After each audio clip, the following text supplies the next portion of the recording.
Bentrovati al Meteo. Una perturbazione si avvicina al nostro territorio. Nella giornata di giovedì 22 ottobre il tempo si manterrà comunque ancora stabile. Nel dettaglio sul Veneto permangono condizioni di tempo asciutto, tuttavia con probabili foschie o nebbie e nubi basse in pianura e in qualche fondovalle, ma in successivo dissolvimento. Attenzione però perché localmente potranno essere anche fitte e persistenti.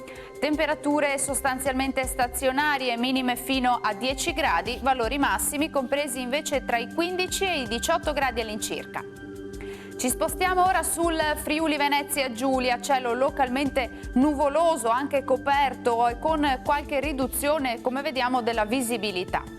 Temperature minime tra 10 e 12 gradi, massime invece sui 16-18 gradi. Infine uno sguardo alla situazione del Trentino Alto Adige, bel tempo, salvo per anche qui locali nebbie al mattino, poi sarà un po' più soleggiato dappertutto.